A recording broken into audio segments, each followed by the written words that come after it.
Hello, this is Fiona Cuthbertson coming from the pod to record another episode of Off the Cuth. This week we're lucky enough to have Neil Godfrey. Neil has centred his work life around helping ensure that young people have impactful learning experiences. He currently works at the Hartlepool Community Hub to help all those that struggle get the literacy skills they need. Welcome, Neil. It's great to be here. Firstly, can you tell us a bit about your career? 40 years ago, I was a designer for a company and they asked me to go and work in a university to help their design engineers progress through their degree.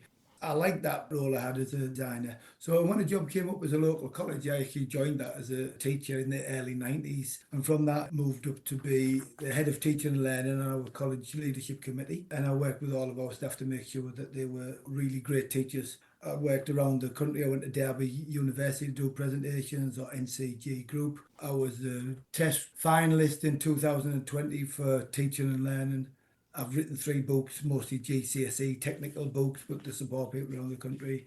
I was a founding member of the Research College Group, helping support people doing research, especially in further education. And I've done a range of consultancy for various things for the Department for Education.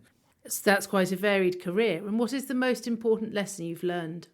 Students are individuals and they should be treated as individuals. And as soon as we start to group them together, it doesn't really work. Each individual student is just their own person. I think, what is that student like? What do they need individually? And how do they progress with me treating them as an individual? Having a great teacher alongside that is what's going to make them progress. Talk to people and ask them what they wanted to do. They all want a future and they all think they can have the future. It's giving them the optimism, probably the best thing we can do for them. Do you think that COVID had an impact on students' education? So I taught online through COVID. I think that they were impacted in the first year or two from an academic point of view because they were left behind a little bit, and that was a special year when they never even went through that process of being tested. So by the time they came to do GCSEs, that was really the first consequential exam that they did in their life. They didn't have that gateway of what we would normally call the SATs to go through.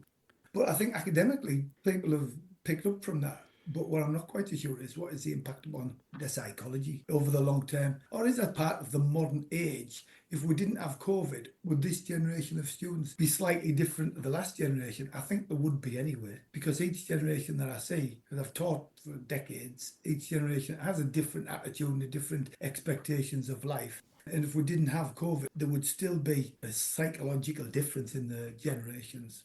In the college that I work, the students are still progressing well, they're aspiring, they want to do well, they're being supported. Companies are supporting them, they're doing T-levels, they're doing apprenticeships. I don't actually see a big difference from 10 years ago. That's really good because there was a supposed increase in absenteeism, but it sounds like whilst that is bandied about, that is actually very patchy depending on where you are, as opposed to that just being a national trend. In the town where I live, it's quite a difficult, in some ways, academic demographic. But we've got good schools and we've got schools with outstanding elements within their Ofsted. And we have an outstanding school and we've got a great sixth form college. And what makes a difference is good attendance and good punctuality, and it's good leadership in a tough area, but it works well. Excellent. And what do you think is a common myth about young people that needs to be dispelled? They're not hardworking. They're not aspirational. They're not interested in working. They want to sit on the computer. They want to do something else other than work. And I just find that is the antithesis of what young people are in all the people I've met. I've taught so many and I've seen so many futures changed. And this title that they have is incorrect. I think if we could dispel a myth, that would be the myth. What do you think is a common myth about young children with SEND that needs to be dispelled? SEND has actually been really supported over the last 5 or 10 years. The dispel against them is that they haven't got a future where they can have a useful part in that future. When clearly now there is so much support and help to get people who are higher needs learners into areas of work and life. Academically, they are supported, not in a way that they're just kept somewhere, but they are actually genuinely given support to have independent living. And in your role within the community hubs of Hartlepool, as I mentioned before, you've made it a central tenet of your work to help all people in your area gain literacy skills that they need. Why is this so important? In our town, there are about a third of the people who've got very low literacy levels. On a functional side of that, they may need help with bills for the house, engaging with healthcare professionals. It might be the rent for the houses, holds them back. And if they do literacy and they understand how that can unlock every aspect of their life and learning, then that empowers them to then have their own future. It has a massive impact on their life and the communities that they live in. I was going to say that Hartlepool is one of the local authority areas with the highest proportion of deprived neighbourhoods, according to gov.uk's 2025 indices. How do you think that your work can help change that? So it's not just the work that I do, because I work in teaching the people within that. On paper, it seems like we've got a poorer demographic than most areas. Actually, educationally, I think we're in control of most of the areas that we can do. We've got a really great team of people around this area. The Hartlepool Literacy Task Force brings together hundreds of employers, organisations, Hartlepool College of Further Education, led by Principal Darren Hankey, who's a brilliant advocate for this town in everything that he does. We've got pupil referral unit within the town. She's got 76 places. I've got Catcoat Academy, which has over 200 places. We've got Catcoat Futures.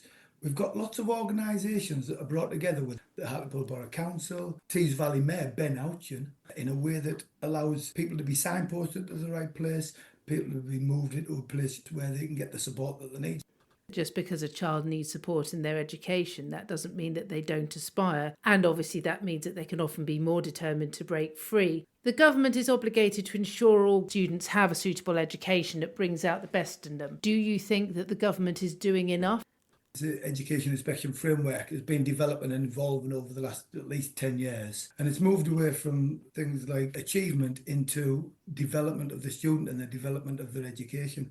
We've now got different ratings, and there's more of those ratings. There's 5 instead of 4. And I think that gives a chance for all schools to understand how people are getting developed better. I was thinking 10 or 15 years ago when it was more about how many GCSEs could you achieve if you went to school for 12 years. Education now is that rounded set of skills and knowledge that you will need to improve your life and your life chances. That's the achievement against their own personal targets. So I think Ofsted apply those education inspection framework criteria consistently through areas regardless of the demographic. I think those are the things that make a big difference. And the government have just announced that they are going to be making changes to the curriculum as well. So all students will be able to access the 3 individual sciences, and there's going to be concentration on creative subjects. Do you think that that's important and that'll help your young people in your area? Although I teach English now, the breadth of subjects that a student needs to learn is important. Do you know, if I ask somebody to write some creative writing about a place, but they've never been to a hot country, they've never been to a cold country, they've never experienced some cultural activity, they don't really have much to draw up on. And I think the widening of that curriculum to give some creativity is crucially important. I think the main change is the government want students in colleges and schools to be connected to industry more than just an academic progress. So it's really important at the moment to ensure that people are educated and suitable for the modern workforce. Although I would like maths and English and science, they still need to be, how engaged are we with organisations, manufacturers, engineers, construction, childcare? How close are students to that, and are they being taught to have the softer skills to work in those environments? That's what I think they need to have. Do you feel that that's helped by the apprenticeship scheme? I think it's held by the apprenticeship scheme and by T-levels and by development in all vocational skills. In the college that I worked previously, we introduced T-levels in a range of areas, and I thought they were great because they actually included a lot of work placements. Started off with 45 days, but I think it went to 300 and something hours because of the flexible way in which people had to go into college. If we want to increase productivity, people need to be good at doing the roles and jobs that we have in industry. Do you feel that there are any issues facing young people that don't get the coverage that they should at the moment, either by the press or by the government? We don't see the achievements of young people as much. If I put the news on and I was listening to it, it would say something like, there's mental health issues, there's social media problems, there's pressure. I think if we could actually give some good news stories about young people and the achievements that they have and be optimistic about the things that they do and the things that they want to do, I think that would change people's understanding of how young people are developing. I think young people are generally developing quite well. They're aspirational, as I've said, and they want to get on and they want to do well. So I think if that got more airplay or more coverage, that would be better. And finally, if you were Secretary of State for Education, what would be the first thing that you would change? One of the important things at the moment is employer engagement. This is really patchy across the country. We live in an area in the northeast where there's actually quite a lot of industry.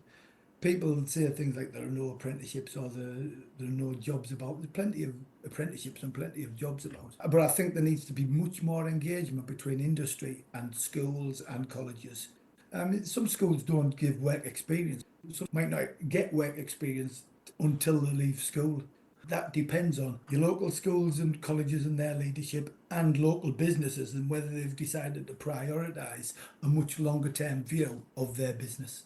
If they could support schools, colleges and companies in engagement between each other, I think that's what I would do if I was Secretary of State. Neil, thank you so much for coming on today. It's been most interesting to hear about how important it really is for young people to have an education that's adapted to their strength to help them have a fulfilling life going forward.